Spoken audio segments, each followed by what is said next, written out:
Lucas, que es el evangelista que casi todo el año vamos a ir leyendo los días domingos, tiene una particularidad en su evangelio. El evangelio es como un viaje de Jesús desde el norte de Galilea hasta Jerusalén, una altura porque topográficamente es más alto Jerusalén que la Galilea. Sube a Jerusalén. Y luego, los Hechos de los Apóstoles, que es el segundo libro, hemos escuchado el comienzo de los Hechos de los Apóstoles. En mi primer libro, Teófilo, se refiere al Evangelio, esta vez, segunda parte, que pasó desde la ascensión en adelante. Un viaje, en donde, como todo viaje, hay momentos de gozo y hay momentos de temor. Incluso en un viaje, sobre todo en estos del Evangelio de Jesús y los Hechos de los Apóstoles, todo está fuera de una total comprensión o previsión. Hay cosas imprevistas y cosas que humanamente, me refiero, son incomprensibles. De ahí las preguntas que hacen los apóstoles.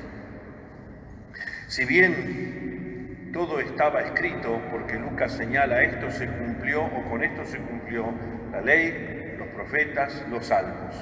Todo el Antiguo Testamento se ha cumplido. Es lo mismo que Jesús explica a los discípulos de Maús, explicándoles todo lo que se refería a él en el Antiguo Testamento.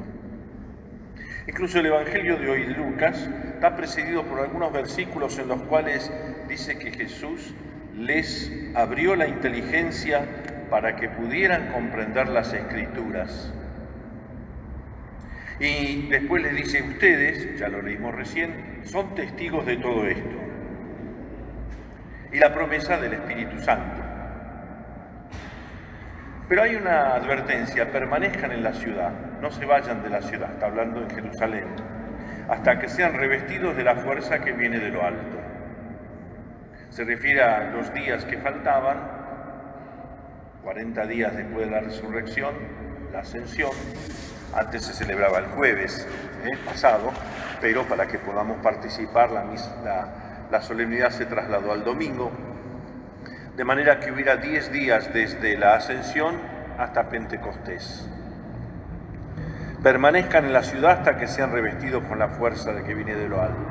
Pero en el Evangelio hay un detalle, y es que Jesús los invita a ir a Betania. Betania es muy cerca de Jerusalén, incluso una pequeña colina desde la cual se ve Jerusalén, incluso el templo. Y si tienen memoria, yo creo que sí, se recordarán que Betania era el lugar del refugio de los amigos de Jesús. Cuando a Jesús ya querían matarlo, él no hacía noche en Jerusalén, sino que se iba relativamente cerca a Betania, porque Betania era la casa de la amistad, donde resucitó a Lázaro, donde Marta servía y donde María contemplaba las cosas de Jesús e intuía lo que los apóstoles no eran capaces de darse cuenta, que lo iban a matar. Pero no todo en Betania es lindo. Se acordarán también que cuando Jesús resucita a Lázaro y come en casa de Lázaro, en Betania, los fariseos en Jerusalén resuelven matar a Jesús porque ese milagro era demasiado evidente. E incluso dice el Evangelio de Juan, también a Lázaro, porque a causa de él, el muerto que comía con sus amigos, muchos creían en Jesús. Que haya llevado a los apóstoles a Betania para de ahí partir al cielo es un signo de toda esta paradoja, lugar de la belleza, de la amistad, pero también del lugar donde esa piedra de tropiezo pasó a ser piedra en las manos de los que decidieron matar a Jesús. Incluso les decía recién que desde Betania se ve Jerusalén. Cuando uno lee en el Apocalipsis, Juan, se acordarán, habla de la nueva Jerusalén. Y dice, no vi en ella ningún templo, cuando en realidad desde Betania se veía el templo. Porque el Señor Dios omnipotente y el Cordero son su templo. Y no tiene necesidad de la luz del sol ni de la luz de la luna. La gloria de Dios le ilumina y su lámpara es el Cordero. Lucas, de esta manera, si bien acabo de leer versículos del Apocalipsis, Lucas, en los Hechos y el Evangelio, nos quiere hacer ver que hay una relación profunda entre estas dos historias, la de Jesús y la de los discípulos de Jesús después de la Pascua. Y toda esta historia tiene como protagonistas al mismo Cristo, a los apóstoles y, por supuesto, el Espíritu Santo. Lo que intenta Lucas en los Hechos de los Apóstoles es resumir brevemente las experiencias de los apóstoles con Cristo resucitado. Dice que estuvo 40 días con él. El número 40 lo saben, de la Cuaresma, los 40 años en el desierto, los 40 días de Jesús en el desierto, los 40 días de Elías en el desierto, de Moisés, etcétera, etcétera. Los que apuntaban a ser rabinos, solo se los ordenaba, es decir, se les daba la misión de ser rabinos, después de los 40 años, donde se consideraba que la adultez había llegado. Entonces, acabados esos 40 días, ¿qué hizo Jesús en esos 40 días? Les dio muchas pruebas de su resurrección. Porque no bastó esa primera aparición que leímos en la primera semana de Pascua, sino que Jesús, y eso no está en el Evangelio, solo resumido así, durante esos 40 días les dio muchas pruebas de su resurrección. Porque a veces nosotros decimos, cuando nos sucede algo increíble, decimos, no lo puedo creer. No sabemos si es verdad o si no es verdad lo que hemos visto. Y eso lo hace alrededor de la mesa. Muchas veces tienen algo que comer o les prepara algo para comer, o también hablándoles del reino. Y cuando eso sucede, después de preparar la llegada, la partida, es decir, la ascensión, ya los prepara espiritualmente para la venida del Espíritu Santo. Es decir, el Evangelio concluye un camino que lo prolonga los Hechos de los Apóstoles. Y ambos libros se iluminan unos a otros. Sin conocer el Evangelio de Lucas, uno no comprende esta efusión del Espíritu y lo que hacen los apóstoles, especialmente Pedro y Pablo. Y sin leer los Hechos de los Apóstoles, no comprendemos la altura, anchura, profundidad y longitud de las cosas que Jesús ha hecho. ¿Qué significa partir a lo alto? No es una dimensión geométrica, es una dimensión espiritual. Es partir a la esfera divina, incluso las nubes. No es que ese día era nublado o no nublado. Las nubes, en la imagen del Antiguo Testamento, Dios vive en un trono y las nubes son escabel de sus pies. Es un lenguaje místico, espiritual. Significa la aparición de Dios, ¿se acuerdan en el Éxodo? La nube que los acompañaba. Pero a su vez la nube oculta el misterio, porque Jesús subió al cielo y las nubes lo cubrieron. Cristo entonces, con esta imagen de la nube, nos hace ver, el evangelista, que comparte la gloria de Dios. Una gloria que no es visible a nuestros ojos, sino solo a la luz del Espíritu Santo que vendrá en Pentecostés. Y esa partida, subida al cielo, completa la resurrección. Pero la resurrección de Jesús, y esto es la clave, no es como la de Lázaro, la de la hija de Jairo, la del hijo único de la viuda de Naín. Esta aparece solo en Lucas. Ellos volvieron a esta vida y murieron. Jesús resucitó para no morir más. Es una vida nueva y diversa a la de los otros. Es una vida a la que estamos invitados. Incluso la palabra partir, partió al cielo, también se combina, sobre todo en castellano, con el pan partido. Partir significa una vida nueva, significa algo nuevo. Es curioso porque en los Hechos de los Apóstoles, la primera lectura que leímos, la ascensión está relatada en un solo versículo. Hay cosas que sucedieron antes, el texto es largo, y cosas que sucedieron después. Y eso lo vemos en la actitud de los discípulos de Jesús antes de subir al cielo y después. En dos actitudes de los discípulos, que es la misma de nosotros, que están algo equivocadas, lo explicaré, y que son corregidas por Jesús mismo y luego por los ángeles, dos ángeles, que reprochan esta actitud equivocada a los discípulos. Me explico. Jesús les reprocha no quedarse en lo secundario, porque preguntan, ¿es ahora donde vas a instaurar el reino de Israel?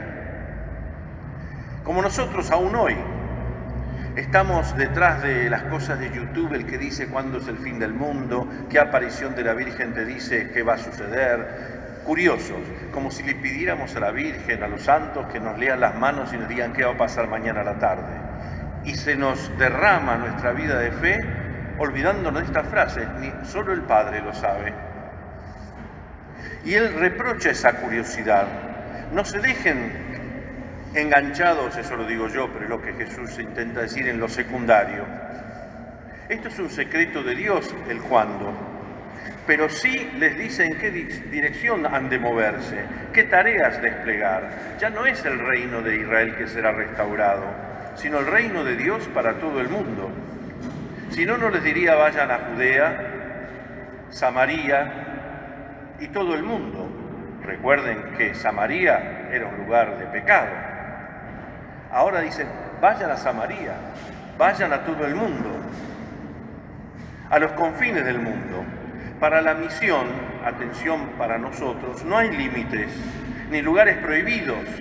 Ahora que nos especializamos en decir quién recibe al Papa y quién no recibe al Papa, porque todo es una lectura argentinizada. Yo estaba en Roma cuando el Papa San Juan Pablo II recibió a Yasser Arafat, o cuando recibió el presidente de la Organización de Liberación Palestina, y estalló el mundo. A nosotros ni nos importaba. Pero allá, ¿cómo este Papa? O cuando recibió al general Jaruzelski, polaco, pero alfil del gobierno de la Unión de Repúblicas Socialistas Soviéticas. Muchos lo decían traidor, está traicionando a su patria polaca. Y no, estaba hablando, preparando lo que vino después. ¿Y qué vino después? La caída del muro de Berlín. Pero nosotros queremos todo ya. Queremos todo ya. ¿Por qué recibe este? Y vamos seleccionando con el periodista de turno a quién tiene que recibir, a quién no tiene que recibir. No hay límites, ni lugares prohibidos, ni pueblos seleccionados a los cuales Cristo deba ser presentado. Todos. La promesa es la fuerza del Espíritu. El segundo error ya no lo corrige el Señor, porque el Señor subió, sino que los apóstoles se quedaron mirando al cielo. Y los ángeles arrancan a los apóstoles de este equívoco, de este embelesamiento. Se fue. La misma sensación que el sábado santo, que está en el sepulcro. ¿Qué hacemos? Nos encerramos. Se fue. ¿A dónde está? Los ángeles invitan a volver a la tierra, a poner los pies en la tierra, con el corazón puesto en el cielo, pero a predicar el Evangelio, a ir a la gente, con una esperanza distinta. Jesús volverá, así como se fue, volverá. Por lo tanto, la misión de los apóstoles no es encerrarse en una comunidad de elegidos. Somos los 12. Bueno, primero hubo que reemplazar a Judas, Matías. Somos los 12, somos los elegidos, somos los gurúes y nos quedamos encerrados. No, a todo el mundo. Ser sal y luz de la tierra, luz del mundo. Dios está aquí en espíritu y en verdad. Y aquí es donde viene una aparente contradicción y ya terminamos. ¿Por qué San Pablo dice, no busquen las cosas de abajo sino las de arriba? Y acá dicen los ángeles, no miren arriba, sino... Es una aparente contradicción. Que suba nuestro corazón con Jesús, buscando las cosas de arriba donde Cristo está sentado a la derecha de Dios, dice San Pablo en la carta a los Colosenses, de poner nuestro corazón en las cosas del cielo, No está yendo en contra de los ángeles que le dicen, ¿qué miran? Sino que lo que Jesús está diciendo es no encadenarse ni ser prisioneros de las cosas del mundo. Pero estamos en el mundo. Ahí es donde uno lee la última cena y Jesús en Juan dice, ustedes están en el mundo, pero no pertenecen al mundo. Por eso nuestro corazón pide rienda para ir al cielo. Pero eso no nos aleja o aliena de las realidades temporales. Mi familia, el trabajo, la nación, la cultura, la política, todo, la economía. Hemos de renunciar a los valores ilusorios, destructivos, con los cuales el mundo nos seduce. Y sí, nos seduce, somos idólatras. Decimos a la Virgen y a Jesús, pero estamos derramados en estas cosas. Pensamientos malos, la mentira, la posesividad, idolatrías. Sino miremos a lo alto en el sentido de la bondad, la tolerancia recíproca, el perdón, el compartir. Tenemos ante nosotros la alternativa de los valores verdaderos y los falsos, lo que construye o lo que destruye. Y Dios jamás va contra la libertad que Él mismo ha puesto en nuestros corazones. No nos lleva como piloto automático, nos deja libres para elegirlo o rechazarlo. En el mundo, pero con el empeño en los valores diversos al mundo. Una invitación a vivir de un modo nuevo, solos y posible, pero con el Espíritu de Jesús es posible. Y en eso estamos. La semana que viene celebraremos el Pentecostés.